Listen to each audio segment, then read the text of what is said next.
Madame, Monsieur, bonsoir. Merci de nous prêter attention à la une de l'actualité pour ce lundi. Les travaux de la 30e session de la conférence des chefs d'État et de gouvernement de l'Union africaine ont repris ce matin à Addis Abeba. Ahmadou Yahya représente toujours bien sûr le président de la République à cette réunion. Il avait évoqué plusieurs dossiers, le Mali, la sécurisation des frontières, la Libye ou encore le dossier du Sahara occidental. On y revient en début de journée.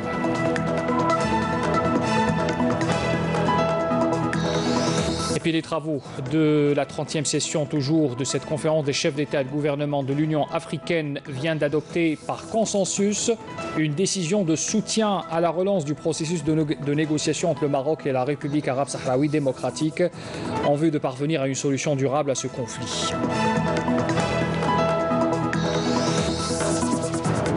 L'actualité en Algérie, le ministre de la Justice, garde des Sceaux, a prononcé une allocution au cours de laquelle il a rappelé l'importance accordée par le président de la République Abdelaziz Bouteflika à la réforme de la justice et aux nombreuses mesures prises depuis 1999 en faveur de l'indépendance de la justice et de la formation des magistrats.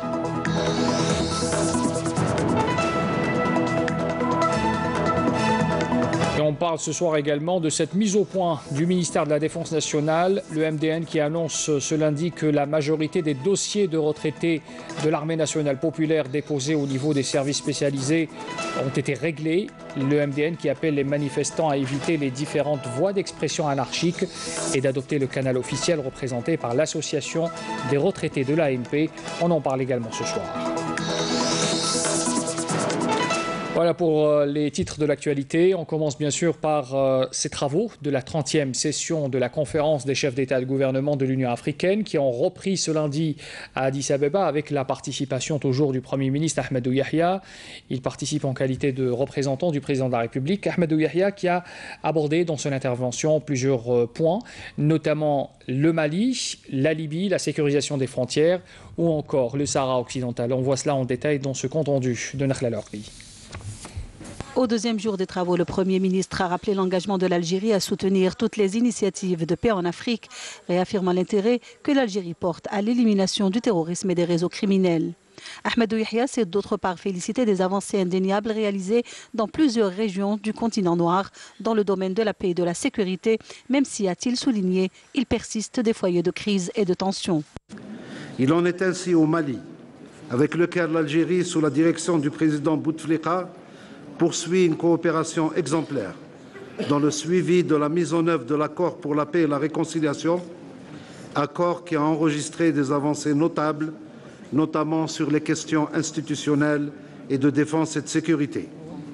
Nous encourageons les pourparlers qui se poursuivent entre les parties maliennes.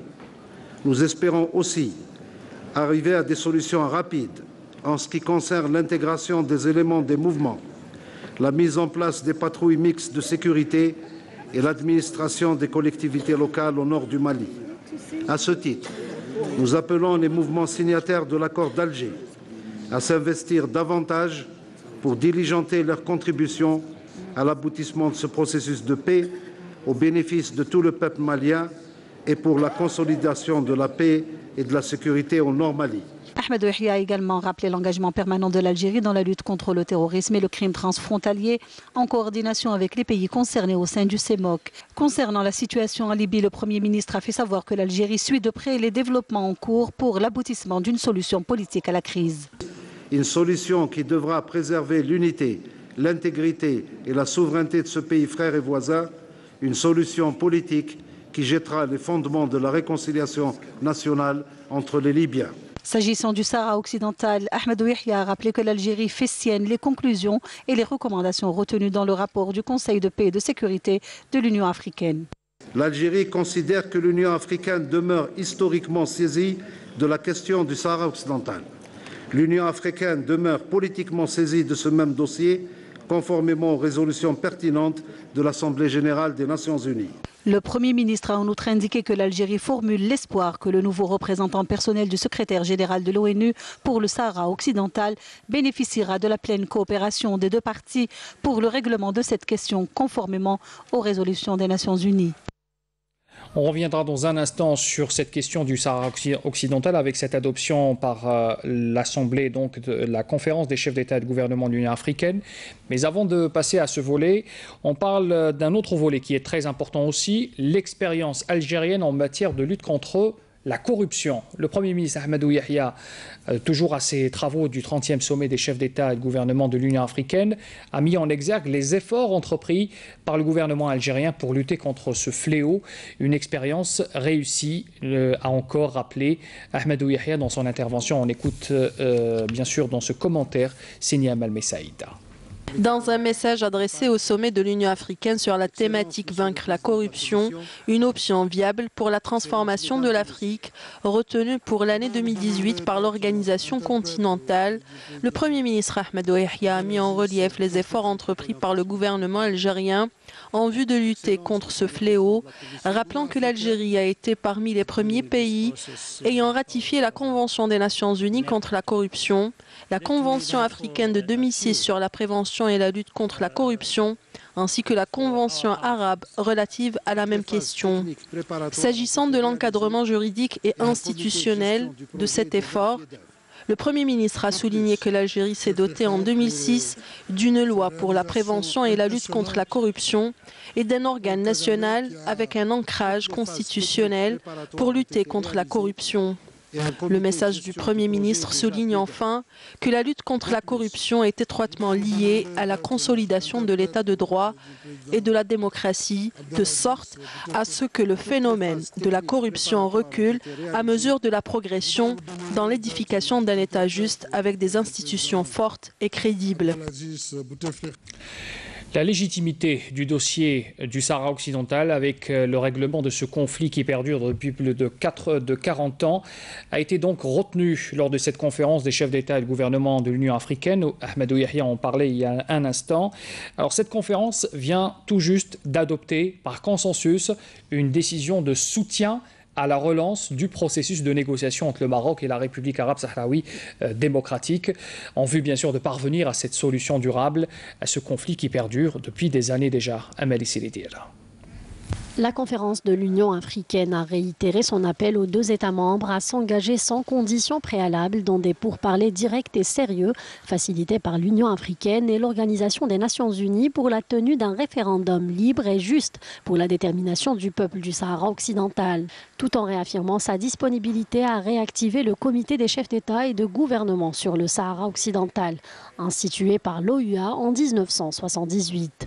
La conférence a lancé un appel en direction des deux parties pour coopérer pleinement avec le haut représentant de l'Union africaine pour le Sahara occidental, l'ancien président mozambicain Joaquim Chissano et l'envoyé personnel du secrétaire général des Nations Unies, Horst Kohler.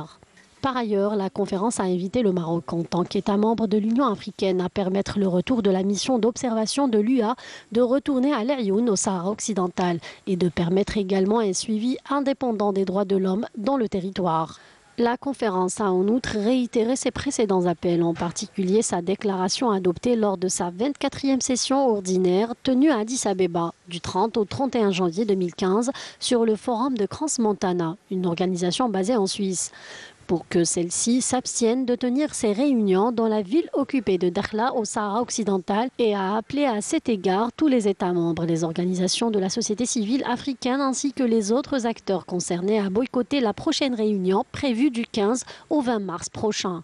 Il est à signaler également que le Maroc a été le seul État membre à exprimer des réserves. Ce fait a été mis en exergue par le président rwandais Paul Kagame, président en exercice de l'Union africaine.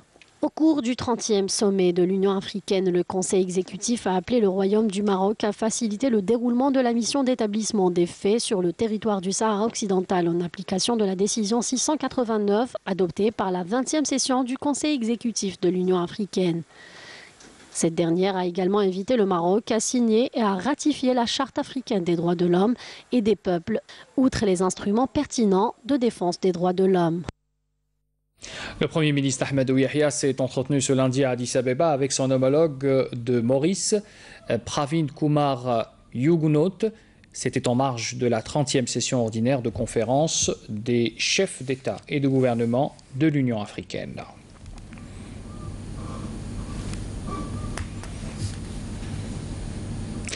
La ministre de la Solidarité nationale, de la famille et de la condition de la femme, Rania Dalia, a présenté aujourd'hui à Addis Abeba l'expérience algérienne en matière de lutte contre le VIH-Sida. Elle affirme que l'Algérie est parmi les pays pionniers en la matière, ajoutant que tous les soins sont prodigués à titre gracieux dans notre pays. La ministre a indiqué que cet effort s'était traduit par des plans stratégiques basés sur la prévention et le traitement de tous les pays à travers la mise en place de 15 centres de référence de lutte contre ce fléau qu'est le sida. Dans l'actualité aussi, retenez que le vice-premier ministre des Affaires, ministre des Affaires étrangères de la Belgique, Didier Reynders, effectuera à partir de demain une visite de travail de 2 jours en Algérie à l'invitation de son homologue Abdelkader Msahel. Les deux parties auront l'occasion de procéder à l'évaluation de l'ensemble des domaines de la coopération bilatérale, à l'examen aussi des moyens de la densification des échanges et du raffermissement du partenariat économique bilatéral. Les entretiens entre les deux parties porteront également sur les questions régionales et internationales d'intérêt commun, notamment la situation dans la région du Sahel, la Libye, le Proche-Orient, dans la sphère méditerranéenne également, ainsi que sur les questions de la migration et de la lutte contre le terrorisme. Le secrétaire du Conseil de sécurité de la Fédération de Russie, Nikolai Patrouchev, effectuera à partir de demain une visite de 2 jours en Algérie à la tête d'une forte délégation composée de hauts responsables représentant les différentes institutions russes. Le vice-ministre des Affaires étrangères russe, Mikhail Bogdanov, fera partie de cette délégation. Durant cette visite, Patrouchev sera reçu notamment par le ministre des Affaires étrangères, Abdelkader Msahel, ainsi que d'autres hauts responsables du pays. Avec Msahel, il abordera certaines questions bilatérales et les questions inscrites sur l'agenda des deux pays dans le cadre du dialogue stratégique bilatéral entre l'Algérie et la Russie. En Algérie, justement, le ministre de l'Intérieur et des collectivités locales, Nordine Bedoui, en visite de travail et d'inspection à Béjaïa. Le ministre a posé la première pierre d'un important projet immobilier de 4500 logements, entrant dans le cadre de la formule ADL. Nordine Bedoui assure que l'État satisfera ses engagements vis-à-vis de tous les citoyens qui sont en attente de leur logement. On écoute le ministre de l'Intérieur.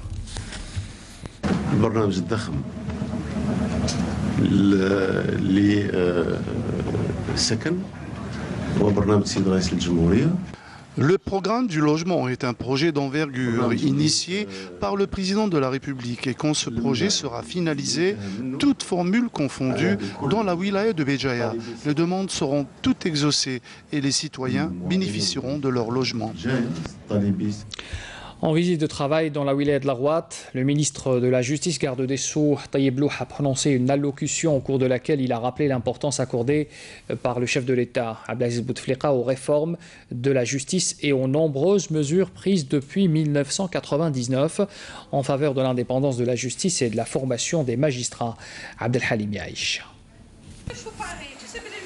Le ministre de la Justice, garde des Sceaux, Taïeb Louh, a présenté les grandes étapes des réformes structurelles engagées au niveau du secteur de la justice en Algérie, tout en expliquant les principales étapes qui ont caractérisé l'évolution du secteur en rapport avec les recommandations et décisions de la Commission nationale de la réforme judiciaire initiée par son Excellence le Président de la République.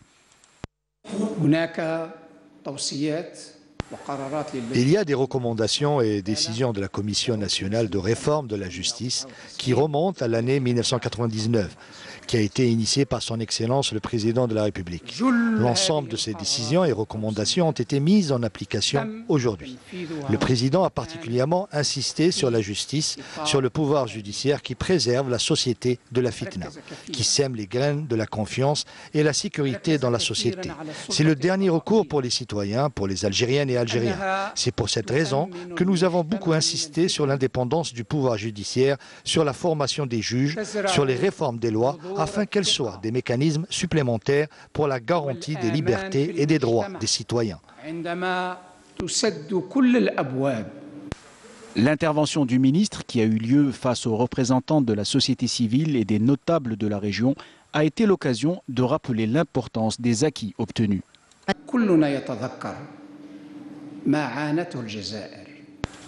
Chacun de nous se souvient des épreuves qu'a traversées l'Algérie durant la décennie connue, que chacun peut nommer comme il veut. Mais nous sommes tous d'accord pour dire que c'était une tragédie. Et c'est grâce à la sagesse de son Excellence le Président de la République, Abdelaziz Bouteflika, de ses efforts pour que la société accepte la concorde civile au début, puis la réconciliation nationale, pour que la société algérienne reste unie, afin que revienne la paix et la stabilité, et que les Algériennes et Algériens retrouvent leur dignité. À cette période, et beaucoup le savent en faisant mine de l'ignorer, la souveraineté de l'Algérie a été rétablie avec force grâce à ces mesures et ces décisions prises par son Excellence le Président de la République.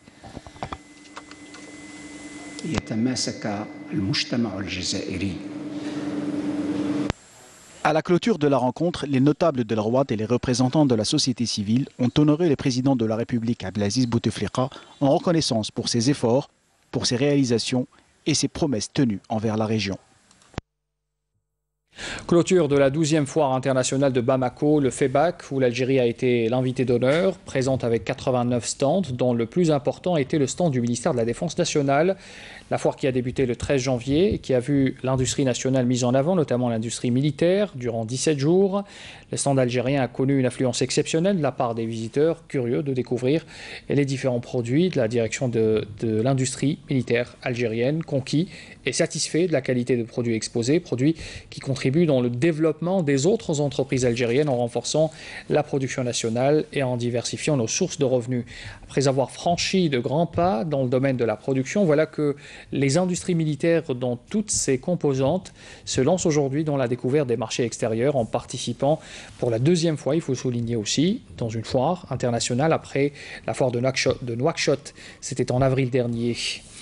Et à ce propos, je vous propose d'écouter quelques impressions de visiteurs maliens qui étaient donc présents à cette foire économique.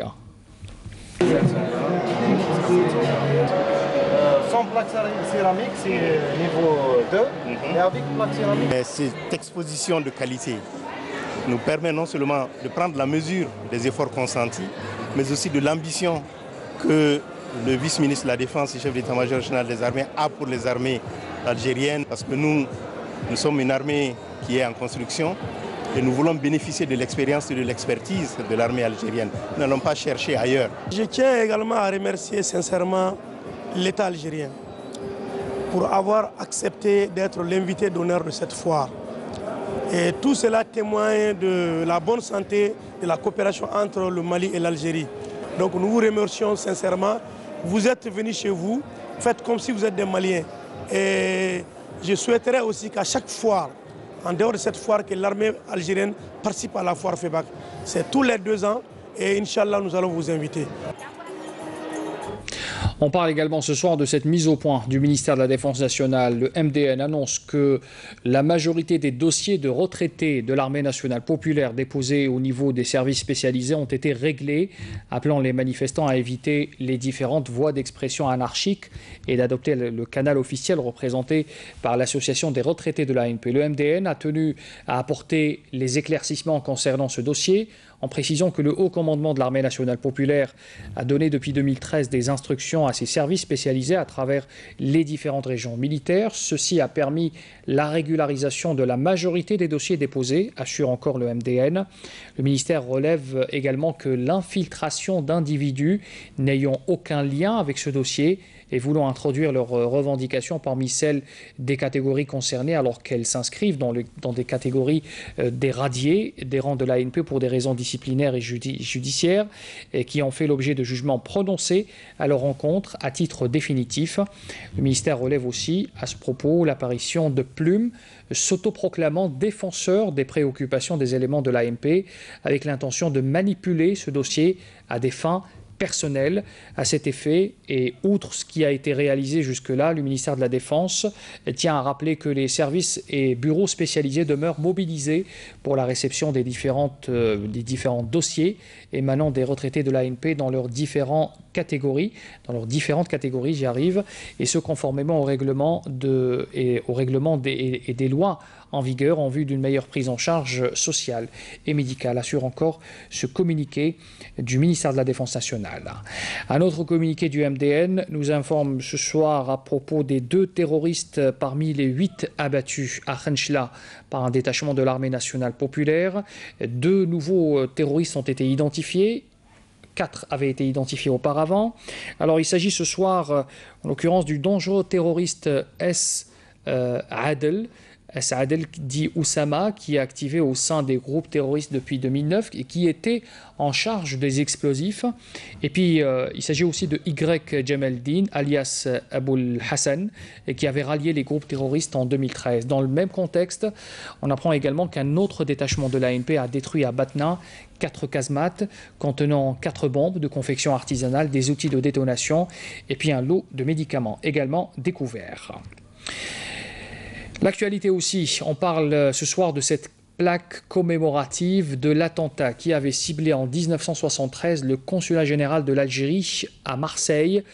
Et cette plaque a été déposée hier, dimanche, devant l'entrée du consulat. La cérémonie s'est déroulée en présence de l'ambassadeur de l'Algérie en France, Abdelkader Mesdoua. Il faut rappeler cette date, le 14 décembre 1973, au moment où de nombreux ressortissants algériens se rendaient vers 11 h au consulat général de Marseille. Une énorme déflagration avait pulvérisé le hall d'entrée du consulat suite à une flambée d'agressions et de violences racistes qui avaient ciblé à l'époque les Maghrébins. Hasna Zoubeli. Une plaque commémorative de l'attentat qui avait ciblé en 1973 le consulat général d'Algérie de Marseille a été posée hier devant l'entrée du consulat. La plaque se veut un hommage aux victimes et contre la culture de l'oubli. Pour la première fois qu'on commémore l'emplacement de ce massacre. C'était affreux, affreux. Des décombres partout, on marchait sur des corps. Ce qui était bien, c'est qu'il y avait la verrière au-dessus. Voilà, c'est le souffle, c'est ça qui a sauvé, sinon la bâtisse serait effondrée. 44 ans après, la communauté algérienne en France se rappelle de ce terrible attentat et observe une minute de silence en présence de l'ambassadeur d'Algérie en France, Abdelkader Mesdoua, et du consul général d'Algérie à Marseille, Boudjema Arouibah. J'ai regardé et il y avait quelqu'un étendu avec les 2 pieds coupés. C'est un jeune Moukaddam qui est venu se faire recenser au service militaire. Et c'est de là qu'on a compris que c'était une bombe. Est-ce qu'il était important aujourd'hui que ça se fasse, 44 ans après, pour rendre hommage d'abord à ces 4 morts, voilà, pour pas qu'on les oublie, et puis ces 18 blessés. Il était important de rappeler, de raviver la mémoire. Pour le rapatriement des corps, on a organisé une marche de la Timone jusqu'à la place d'Est. Plus de 35 000 Algériens sont venus pour accompagner le corps. Cette plaque commémorative rappelle ce douloureux événement et la flambée d'agressions et violences racistes qui a ciblé à l'époque les Maghrébins en France. Revenons en Algérie. Le ministre de l'Agriculture, du Développement rural et de la Pêche, Abdelkader Bouazgui, était en visite de travail et d'inspection dans la wilaya de Tbessa. Il avait relevé sur place quelques anomalies, notamment le problème du foncier agricole. Nous voyons ça en détail avec Soumiya Zarouali. La superficie cultivable à Tbessa est de 314 000 hectares. 31 000 hectares représentent la superficie agricole irriguée. Sur place et en visite d'inspection, le ministre de l'Agriculture, du Développement rural et de la Pêche a parlé d'un programme intersectoriel entre le ministère de l'Agriculture et celui des ressources en eau pour accroître les capacités d'irrigation en Algérie d'ici 2019 et qui correspond aujourd'hui à 1,3 million d'hectares. La wilaya de Tbessa a de grandes ambitions pour doubler la superficie agricole irriguée, ce qui correspond au programme du président de la République, dont l'objectif étant d'augmenter les capacités d'irrigation jusqu'à 2 millions d'hectares de superficie agricole irriguée. Le ministre de l'Agriculture, du Développement rural et de la Pêche a invité les agriculteurs de la wilaya à planter des arbres fruitiers en fonction des conditions climatiques de la région, notamment la filiale de production et transformation des olives. Le ministre a inspecté un bon nombre de projets agroalimentaires et de transformation, à commencer par l'élevage. Abdelkader Bouazgui a procédé à la plantation de 100 hectares de terres montagneuses. Il a également remis des contrats de concession aux agriculteurs de la région. Il a par ailleurs affirmé la détermination des autorités à régler la problématique du foncier agricole. Les lois et textes selon lesquels tous les agriculteurs sont assurés existent.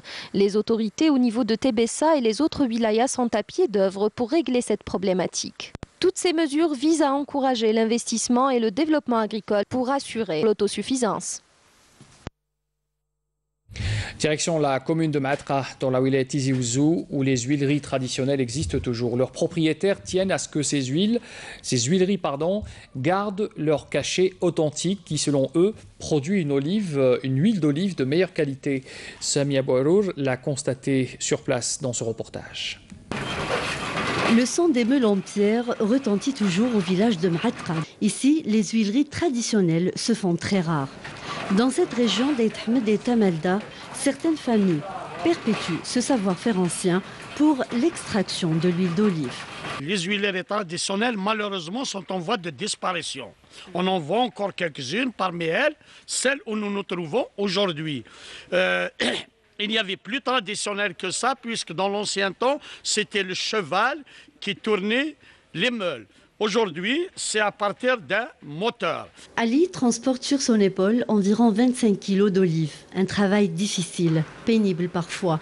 Malgré ça, il reste attaché à sa vieille machine.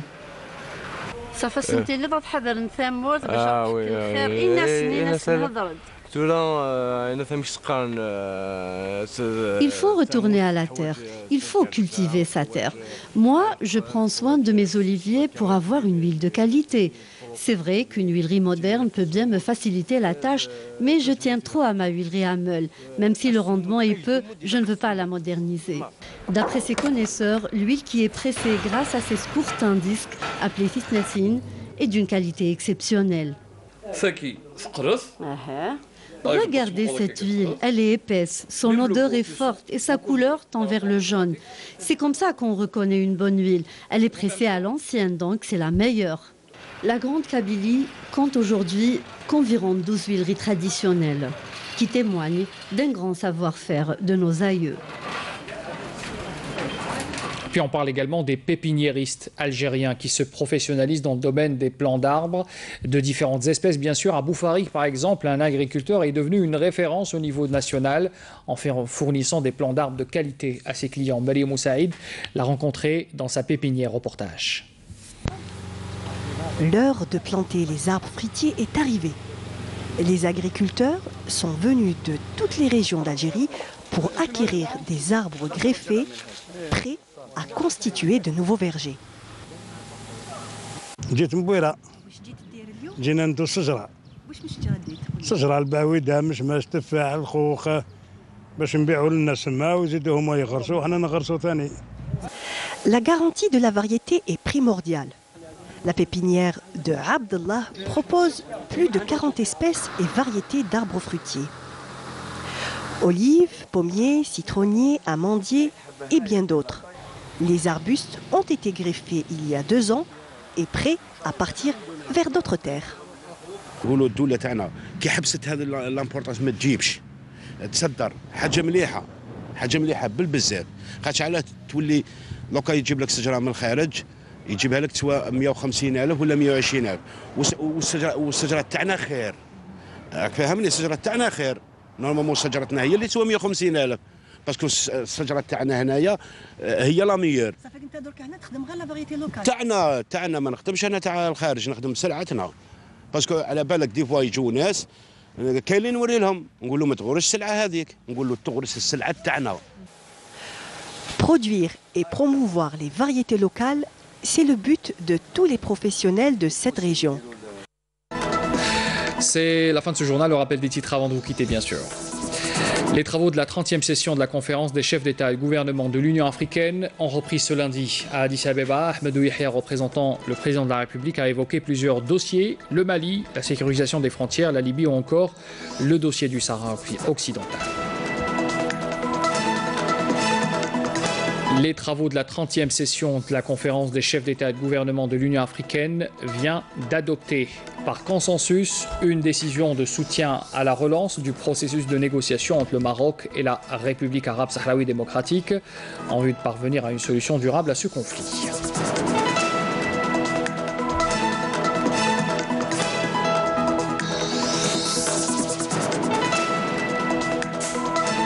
Le ministre de la Justice, garde des Sceaux, a prononcé une allocution au cours de laquelle il a rappelé l'importance accordée par le président de la République, Abdelaziz Bouteflika, à la réforme de la justice et aux nombreuses mesures prises depuis 1999 en faveur de l'indépendance de la justice et de la formation des magistrats.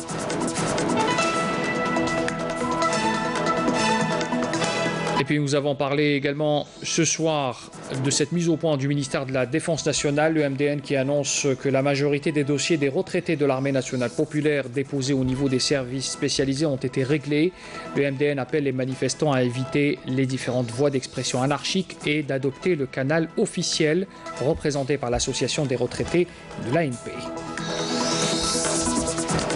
Fin de ce journal, merci de l'avoir suivi. Très bonne soirée à tous. Pour l'information, retrouvez à partir de demain à midi Amina Zahouf. Je vous retrouverai à 19h. Très bonne soirée à tous.